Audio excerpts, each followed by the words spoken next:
네, 자, 이번 시간 지난 6월 3일이죠. 6월 3일 날 시행됐던 72회 요거 이론부터 한번 같이 공부해 보도록 하겠습니다. 합격률이 공개가 됐는데요. 전산회계 2급이 57.92%니까 뭐 58%. 이 정도면 제일 최근 몇 년 동안 제일 낮은 때가 43%고 제일 높을 때가 70.1%였으니까 조금 난이도가 약간 쉬운 쪽 거기에 해당이 됩니다. 자, 그래서 한번 이걸 참고로 해서 문제를 풀어 보겠고요. 자, 1번 문제부터 보겠습니다. 결산이 본 절차에 해당하는 것. 자, 여러분 교재 요게 17페이지 쪽에 있는데 결산 절차 보면 우선 거래가 있으면 거래를 가지고 차변이냐 대변이냐 어느 계정 과목이냐 구분하는 분계를 하죠. 분계를 한 다음에 각 계정 장부로 다 보내줍니다. 전기하고 나서 이제 요게 계속 반복이 됩니다. 1년 내내. 그러다가 결산 시에 장부를 마감하게 되면 결산 정리 전 시산표를 일단 작성하고요. 여기서 혹시 장부에 중대한 오류가 있는지 한번 검사를 하는 겁니다. 그래서 이상이 없다 그러면 자, 결산 예비 절차 시산표를 먼저 작성하고 결산 정리 분계 우리 문제 6번 문제 결산 정리 하는 거 있죠. 그거를 하게 되는 겁니다. 그래서 결산 정리 분계하고 그리고 결산 후 시산표까지. 왜냐하면 결산 정리 분계하다 보면 또 잘못 입력하는 경우가 생기니까 다시 한번 재확인하는 겁니다. 정산표는 요건 뭐 이론상으로 존재하는데 여기는 정산표는 없으니까 생략하고 그럼 여기까지가 결산 예비 절차입니다. 그리고 여기서부터 그 다음 단계 모든 장부를 마감하는 이게 바로 결산 본 절차에 해당됩니다.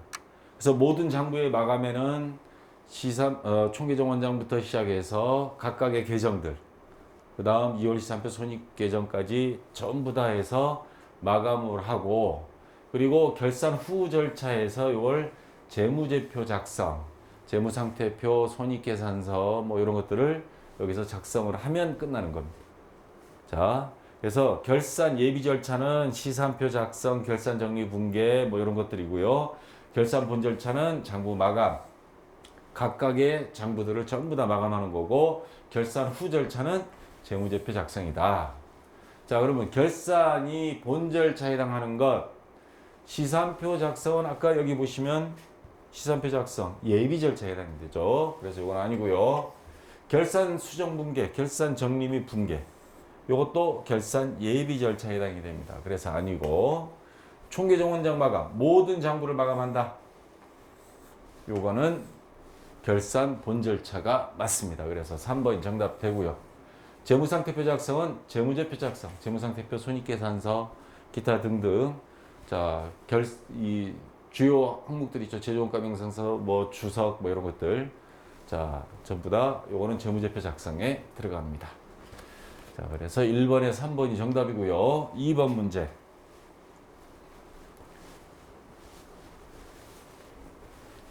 표준용 재무상태표에 표시되는 매입 채무 계정에 해당하는 것. 자, 우리 평상시 분계할 때는 외상매출금, 외상매입금, 받을럼, 지급엄 다 따로따로 처리합니다. 그러다가 재무상태표 여기에 들어갈 때는 간소화 시킬 수 있는 거, 묶을 수 있는 거는 다 묶어버립니다. 그래서 현금 및 현금성 자산에서 보통 예금, 당좌예금 다 묶어버리고요. 그 다음에 매출채권 또는 매입채무.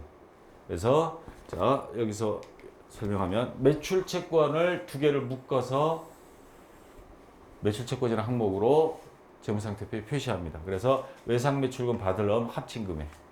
그 다음에 부채에 가면 유동부채에 매입채무라고 있죠. 외상매입금과 지급어음을 합쳐서 매입채무라고 간소화해서 기록하도록 기업회계 기준에 정하고 있습니다. 그래서 평상시에는 매출채권 매입채무를 안 씁니다. 분기할 때는. 근데 재무상태표 표시할 때는 묶어서 써야 된다. 그래서 여기서 말하는 매입채무는 어느 것이냐? 이거죠. 외상매입금과 지급어음 두 개를 합친 것. 요 밑에 외상매출금과 받을어음은 매출채권에 해당되는 거고 외상매입금하고 지급어음 요거 합친 거는 매입채무다. 요거에 해당되는 거예요. 그래서 2번이 정답 되겠습니다. 자, 3번 문제. 자산부채 자본에 대한 설명으로 적절하지 않은 것. 기업이 경영활동을 위하여 소유하고 있는 각종 재화와 채권을 자산이라 한다. 맞는 거죠. 자, 그 다음에 기업이 장래에 타인에게 갚아야 될 채무를 부채, 빚이다 이거죠. 네 번째 문제 하겠습니다. 자산부채 자본은 기업이 재무 상태를 나타내는 것이다. 그래서 재무 상태표에 대한 정의가 일정 시점에 있어서의 기업이 재무 상태, 즉 자산부채 자본이 상태를 나타낸 것이다 라고 되어 있죠. 자, 3번은 뭐라고 되어 있냐면 기업이 부채에서 자본을 차감한 것, 부채에서 자본을 뺀다, 자산이라 한다. 뭔가 조금 이상하죠. 자, 우리 재무상태표 등식에서 어떻게 되어 있어요? 자산은 부채 플러스 자본이라고 되어 있죠.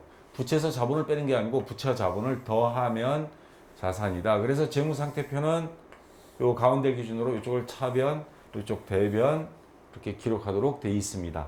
그래서 자, 공식 자산은 부채 플러스 자본이니까 요거는 틀리게 해놓은 것입니다. 그래서 적절하지 않은 것 3번이 정답 되겠죠. 자, 4번 문제. 아주 쉬운 듯 상식적인 건데도 아차 하면 실수할 수 있는 다음 중 감가상각을 하지 않는 자산. 전부 다 자산이에요. 근데 감가상각, 낡아서 그 가치가 떨어진 거를 비용으로 처리하는 거. 집에 아빠 차를 두 글자로 똥차라 그런다 그랬죠. 자, 보통 차량 운반구는 내용연수 수명을 한 10년 봅니다. 건물 같은 거는 한 30년. 비품은 비품에 따라 좀 다르긴 하지만 컴퓨터 같은 거는 5년. 자, 이렇게 하는데 다 공통점이 낡아버린다는 거예요. 컴퓨터나 건물, 차량 운반구. 낡아서 가치가 떨어지는데 그걸 감가상각인데 토지는 야, 이 땅 낡았어 버려 이런 건 없단 말이에요. 토지는 유일하게 감가상각을 하지 않는 유형자산입니다. 그래서 1번이 정답이 되겠습니다. 자, 5번 문제. 자, 다음 거래의 붕괴로 오른 것. 외상매입금 5만 원을 보통예금에서 계좌 이체하여 지급하였다. 한마디로 말하면 외상값 갚았다. 통장에서 송금을 했다 이 말이죠. 보통예금 통장에서. 그럼 외상매입금이라는 부채가 갚았으니까 감소죠. 부채의 감소는 어느 쪽? 차변. 차변에 외상매입금. 뭘로 갚았냐? 통장에서 이체했습니다. 그럼 보통예금이라는 자산이 감소. 자산 감소 대변이죠. 대변에 보통예금. 그래서 2번이 정답이 되겠습니다. 자, 아주 쉬운 문제 나왔고요. 자, 이제 요령을 좀 가르쳐 드릴게요. 지금 카페에 보면 질문 이제 나름대로 공부하다가 어려움을 토로한 거 보면 이론 시험 때문에 죽겠다는 사람들이 많아요. 저도 이론 설명하는 게 제일 힘들어요.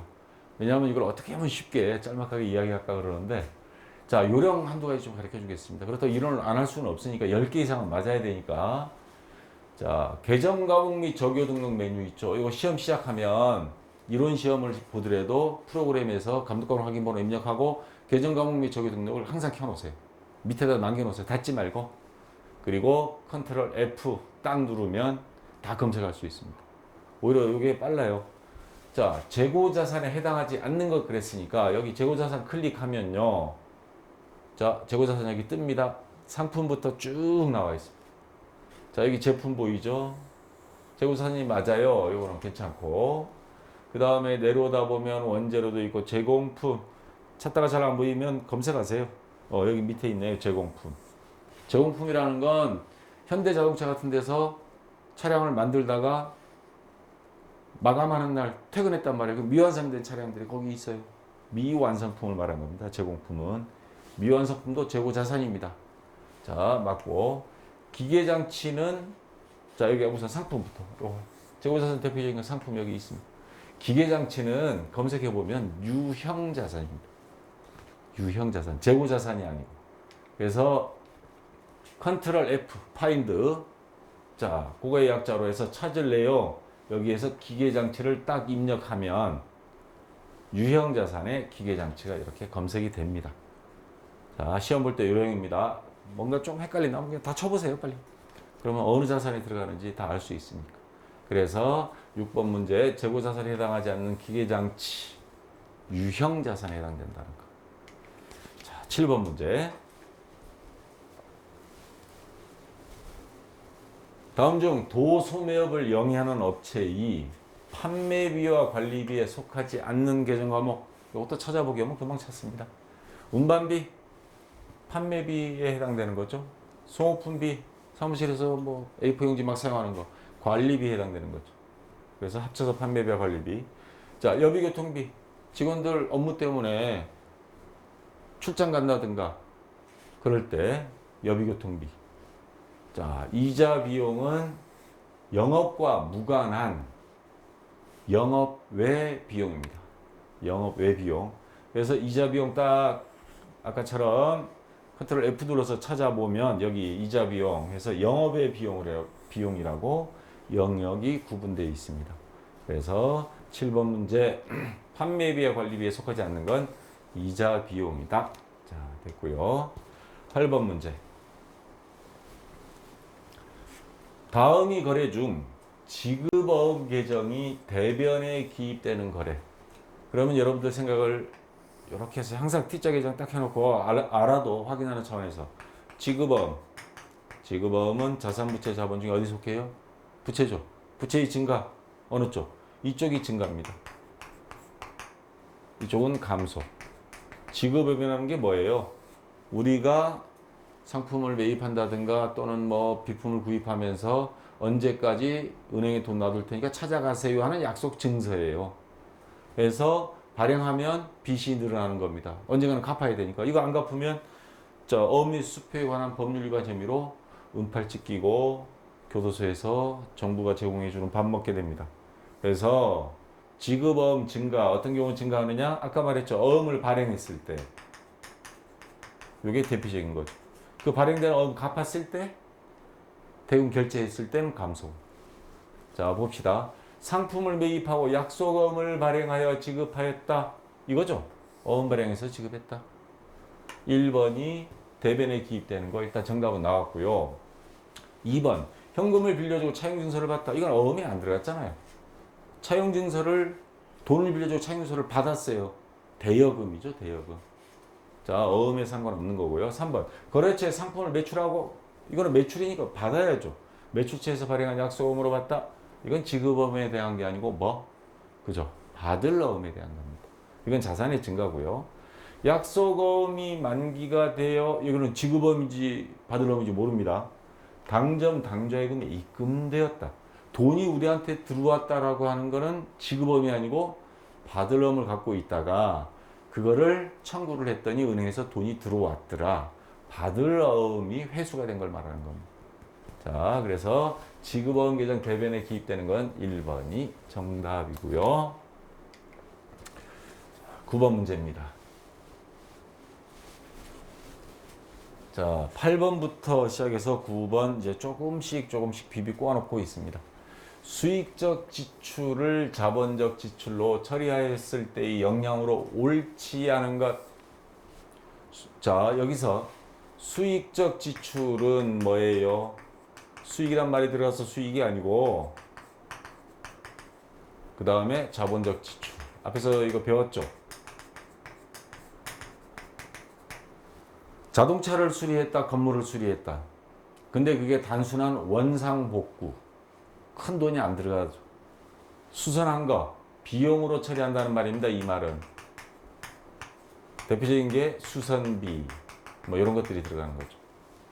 자본적 지출은 자동차를 수리했는데 그냥 단순한 수리 정도가 아니고 차를 완전히 그냥 대대적인 수리를 해서 수명을 연장시켰어요. 가치도 올리고. 그 다음에 건물 같은 경우 대대적으로 그냥 기둥만 남겨놓고 재건축이 아니고 이거는 리모델링이라고 그러죠. 큰 돈 들여서 뭐 억 단위 들여가지고 그런 경우는 단순한 비용으로 보는 게 아니고 자산의 증가, 자산 가치가 상승되거나 수명이 연장되니까. 그래서 이거는 자산 증가로 보는 겁니다. 그래서 그 해당되는 자산이 건물을 수리했다 대대적으로 하면 건물이라는 자산이 증가 이렇게 하는 거죠. 이거는 비용이지만 요건 자산 증가가 되는 겁니다. 자, 그럼 봅시다. 비용으로 처리해야 될, 수익적 지출을 해야 될, 수선비를 해야 될 그거를 자본적 지출로 잘못 처리했다 이 말입니다. 그러면 원래 비용으로 맞게 했으면 자, 어떤 증세가 나타나냐? 비용을 많게 적어야 되는데 요거를 안 하고 실수로 요걸로 해버렸어요. 그러면 비용을 적어야 되는데 안 적었다는 소리죠. 비용이 과소 계상이 됐다는 겁니다.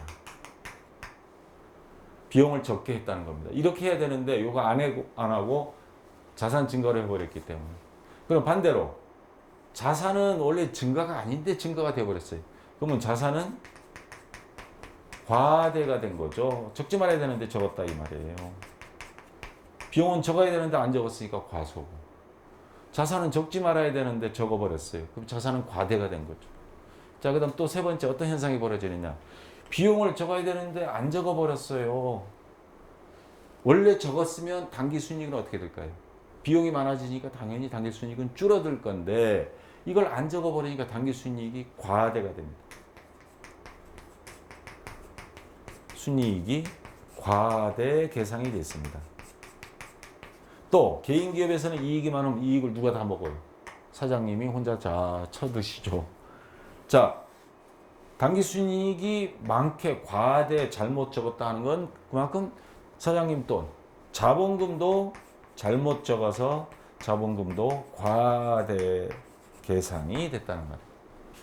하나 실수하니까 줄줄이 사탕으로 다 장부가 엉망진창이 됐다는 소리죠.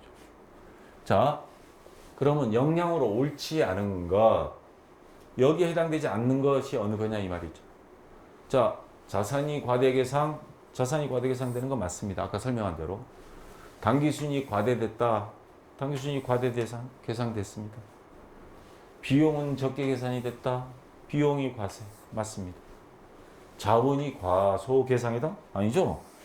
자본도 과대 계상이 됐습니다. 왜? 비용을 적어야 되는데 안 적어서 과소가 되고 비용이 적게 돼버리니까 당기순이익은 많아지는 거고 당기순이익이 많아지니까 사장님이 가져갈 이익금도 많아져서 자본금도 과대가 됐는데 과소됐다 하면 이건 거꾸로 해석을 한 거죠. 그래서 옳지 않게 해석한 거 4번입니다. 자, 굉장히 비비 꼬아놓은 문제입니다. 차분히 잘 생각하셔야 돼요. 이거 10번 문제 볼까요?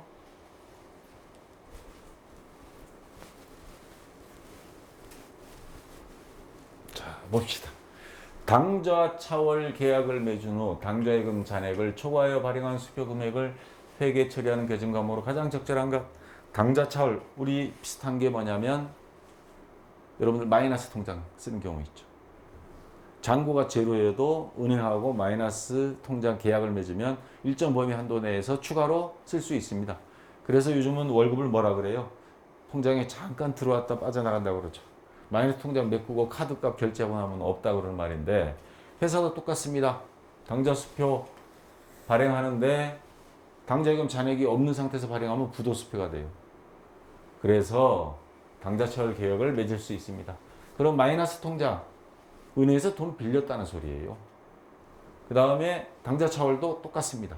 그러니까 단기차입금이라고 당좌차월이라는 말도 쓰고 단기차입금이라는 말도 씁니다. 그래서 계정과목 및 조교 등록에서 찾아보면 당좌차월도 있고요. 아유, 그냥 이거 당좌차월이나 단기차입금이나 같은 성격이니까 워낙 이게 빈번하면 당좌차월 따로 적었다가 정리해서 그냥 쫙 하듯이 한꺼번에 정리해도 되고, 안 그러면 우리는 처음부터 단기차입금 하겠다 하면 여기 단기차입금도 있습니다. 둘 중에 아무 거 해도 됩니다. 아무거나. 자, 둘 다 사용됩니다. 그래서 여기서 당좌예금 잔액을 초과해 발행한 수표 금액을 회계 처리하는 계정 과목으로 가장 적절한 것 당좌차월 아니면 단기차입금인데 당좌차월은 없어요. 뭐? 단기차입금. 은행에서 단기간 돈 빌리고 돈 여유 생기면 또 갚고 그렇게 하는 겁니다. 이자는 조금 뭐 요즘은 많이 낮아졌다고 그러는데 옛날에는 이자가 굉장히 셌었습니다. 자, 11번. 시산표 문제가 자주 나오지는 않는데 간혹가다 한 번씩 나와요. 그래서 교재에는 자세한 설명은 없는데 요거 추가로 제가 설명을 좀 할게요. 시산표라는 게 어떤 역할이냐. 자, 시산표의 작성으로 발견할 수 없는 오류에 해당하는 것 처음 딱 보면 시산표에 대한 그 기능이 뭔지, 역할이 뭔지를 모르면 약간 헷갈립니다. 자, 여기 합계전액 시산표 한번 볼게요. 아까 시산표가 결산 예비 절차에 있다고 그랬죠. 그래서 요 역할은 뭐냐? 결산 본격적으로 본 절차에 들어가기 전에 지금까지 장부 1년 동안 한 게 맞았나 틀렸나 한번 쭉 검토해 보는 겁니다. 그래서 100%는 아니지만 어느 정도 검사는 돼요. 그래서 합계전액 시산표 보면 계정 과목이 쫙 있고요. 자산, 그 다음 부채 나오고요. 자본 나오고 수익, 비용 다 들어갑니다. 요 5가지 항목을 자산, 부채, 자본, 수익, 비용을 다 놓고 각각의 1년 동안 현금이 들어오는 합계, 1년 동안 돈 나간 거 합계 퉁 치고 받고 하면 나머지 잔액을 이쪽에다가 기재를 합니다. 이런 식으로 다 해요. 다 하고 나서 쭉 합계를 해봅니다. 자, 그럼 전체 합계는 합계끼리 1193만 원. 잔액은 잔액끼리 딱 해봐서 합계는 합계끼리 맞고 잔액은 잔액끼리 맞다 하면 거의 그래도 90몇 프로 맞네. 안심하고 그 다음 단계로 가는 겁니다. 결산 정리까지 다 끝내놓고 이거 틀린 거 찾으려고 그러면요 퇴근 못 합니다. 자, 그래서 합계전액 시산표의 역할은 한마디로 이야기하면 검산표다. 근데 이 합계전액 시산표도 완벽하지는 않습니다. 어떤 경우에는 검산이 안 되냐면, 자, 예를 들어서 여기 현금을요 둘 다 동그라미 하나씩을 빼버렸어요. 동그라미 하나씩을. 이거 못 찾습니다. 이거. 자, 양쪽에, 그러니까 뭐 다른 말로 표현하면 10만 원 적어야 될 거를 100만 원 적었다든가, 아니면 뭐 현금이 차변되면 동시에 생기는 경우는 없으니까 외상값을 10만 원 수금했어요. 현금으로 받았어. 그러면 외상 매출금 적고 뭐 외상 매출금 줄어드니까 대변에 적겠죠. 10만 원 적고 여기 현금 10만 원 적어야 된다. 둘 다 실수로 그냥 손이 떨렸는지 한 번 더 눌러버렸어. 동그라미를. 10만 원 적고 100만 원 적고 여기도 100만 원 적었어요. 그러면 합계 금액이 90만 원씩 양쪽 다 더 적어버렸어요. 금액이 맞아요. 이거는 차변대변 합계 금액, 잔액 금액으로 확인하는 거기 때문에 양쪽 다 똑같은 금액을 실수해버리면 방법을 못 찾아요. 동그라미 하나를 더 붙였거나 뺐거나 하면. 근데 다른 경우는 찾을 수 있죠. 한쪽만 틀려요. 아니면 금액을 한쪽으로 몰아쳐서 차변에 다 입력해버렸다거나, 그러면 이 합계 금액이 안 맞겠죠. 잔액 금액끼리 또 안 맞고. 그런 경우는 다 찾을 수 있습니다. 그리고 또 하나 못 찾는 경우가 뭐냐면 계정 과목을 틀리게 했어요. 보통 계획금 할 걸 당좌예금 해버렸어요. 금액은 이상 없거든요. 계정 과목만 바뀌었다 뿐이지. 그런 경우는 못 찾습니다. 그래서 자, 이런 경우를 못 찾는다는 거. 그래서 문제로 다시 돌아가면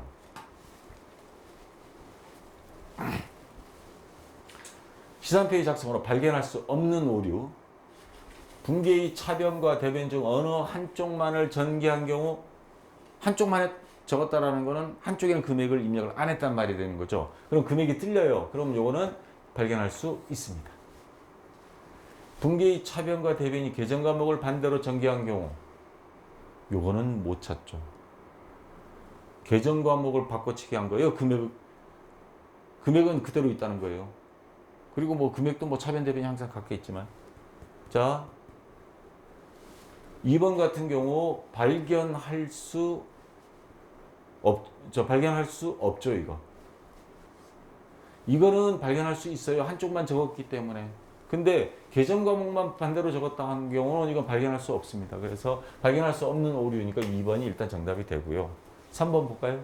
분기의 차변과 대변 금액을 다르게 기입한 경우, 이건 발견할 수 있죠. 금액이 틀리니까. 네 번째, 분기의 차변과 대변 모두를 같은 쪽에 한쪽으로 몰아서 적어버렸어요. 금액이 틀리니까 찾을 수 있습니다. 이 1번과 3번, 4번은 금액상으로 달라요. 차변, 대변이. 다시 말해서 아까는 합계는 합계끼리, 잔액은 잔액끼리 달라지기 때문에 이런 경우는 시산표로 다 찾아낼 수 있는 거고, 시산표는 금액만 가지고 하는 거기 때문에 2번 같은 경우는 금액은 아니고 계정 과목 요거를 잘못 적었거나 계정 과목을 바꿔치기 했거나 그런 거는 금액은 이상이었기 때문에 이거는 시산표에서 발견할 수 없다. 그래서 11번에 2번이 정답 되겠습니다. 자, 아까 시산표고요. 12번 볼까요? 자, 다음 내역 중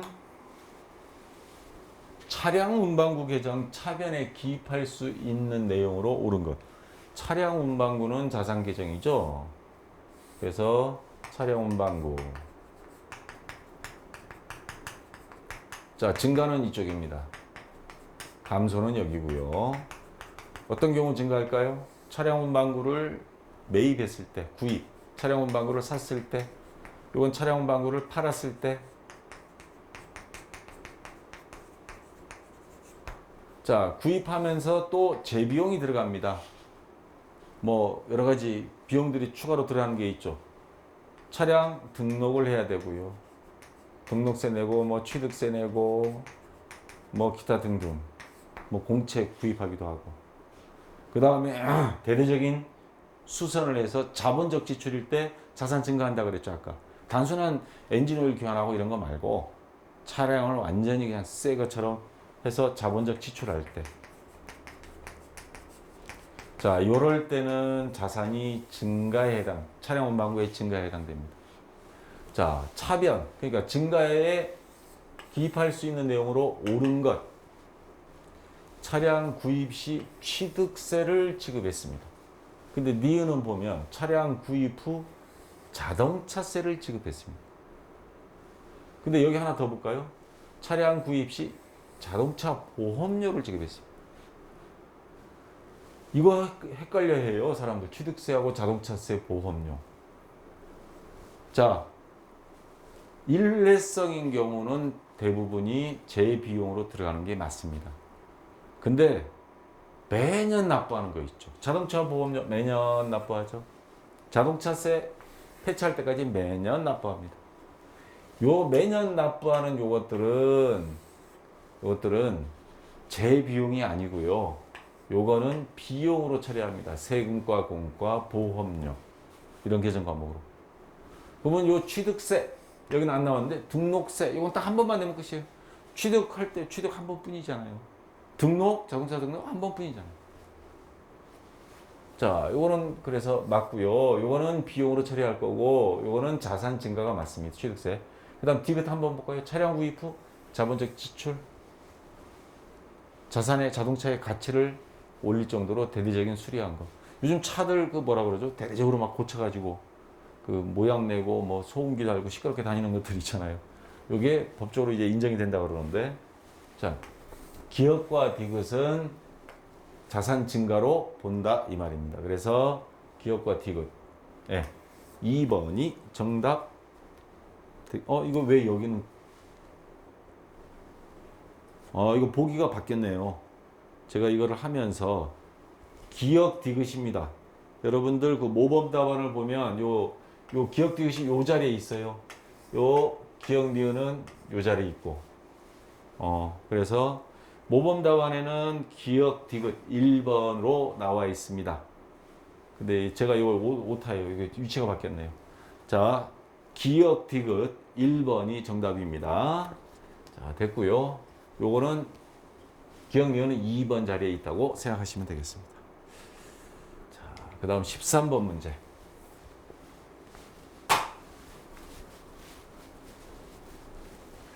(2017년 12월 31일) 장부를 조사하여 다음과 같은 자료를 얻었다. 2017년 기초 자본은 얼마인가?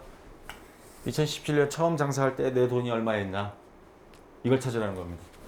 자산 총액이 15만 원이에요. 수익 총액 30, 부채 총액 8만 원, 비용 총액 28만 원.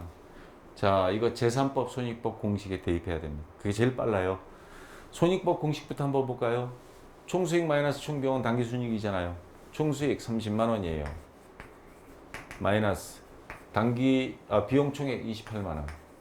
그럼 1년 동안 장사해서 손익법으로 계산했을 때 2만 원 이익 벌었습니다. 얼마 못 벌었어요. 자, 그 다음 재산법으로 했을 때 기말 자본 마이너스 기초 자본은 단기 순이익이잖아요. 요 단기 순이익 요거와 요거는 항상 같아야 된다. 이게 원칙이라고 그랬죠. 이건 자산 부채 자본을 가지고 구하는 방식이고 요거는 수익과 비용을 가지고 구하는 방식이라고 그랬습니다. 결과는 같아야 됩니다. 왜? 같은 회사니까. 자, 기말 자본은 지금 몰라요. 자, 기초 자본은 기말 자본은 금방 알 수 있겠네요. 자산에서 부채를 빼면 자본이잖아요. 그러면 15만 원 기말 자산이 15만 원입니다. 요거. 기말 부채 8만 원이에요. 그 다음에 플러스 기말 자본입니다. 요거를 X로 놓겠습니다. 자, 그 다음에 그러면 기말 자본은 나오죠. 얼마예요? 15만 원에서 8만 원 건너가서 빼면 되잖아요. 그러면 7만 원 되겠죠, 이거. 기말 자본은 7만 원 됩니다. 그러면 기말 자본 7만 원 마이너스 기초 자본, 우리가 구할 건 기초 자본이죠. 이걸 Y로 놓겠습니다. 는 단기 순이익은 아까 같아야 된다 그랬으니까 얼마예요, 이거? 2만 원. 그러면 Y 값, 다시 말해서 기초 자본이 나오겠죠. Y는 얼마예요? Y는 5만 원 넣었습니다. 이걸 달리 해석하면 2017년 1월 1일 날 5만 원, 자기 돈은 5만 원이었어요. 장사 시작해서 기말 12월 30일 돼서 내 돈이 얼마인가 봤더니 단기 순이익 2만 원 있어서 7만 원이 기말 자본이 됐더라. 요 소리입니다. 자, 이 공식을 써놓고 이 공식에 빨리빨리 대입하면 자, 답이 정확히 떨어질 겁니다. 됐고요. 자, 14번 문제도 조금 꼬아놓은 문제입니다.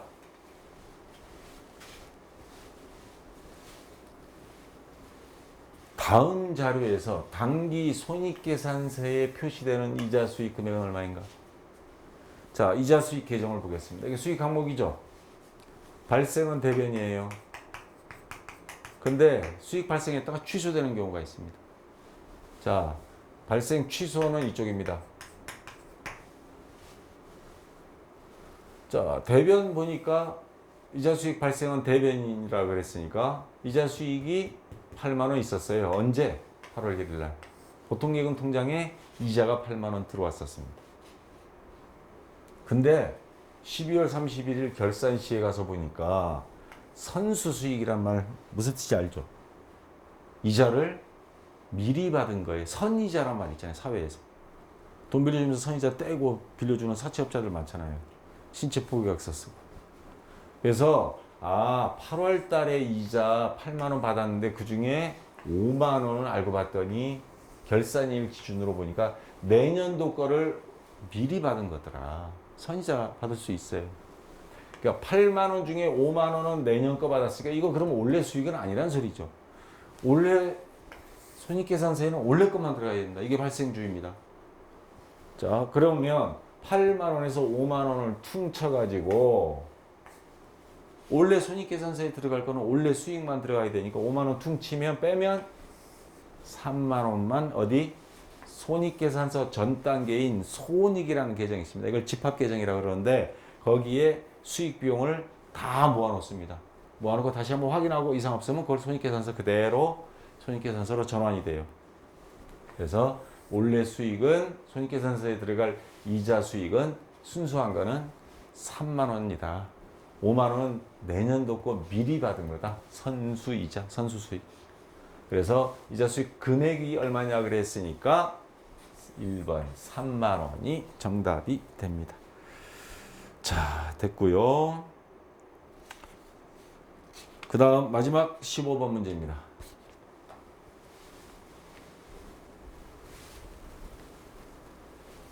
다음 자료에 의하여 도출되는 매출원가, 매출원가 공식 딱 써놓고 대입하면 되죠. 매출원 공식이 어떻게 돼요?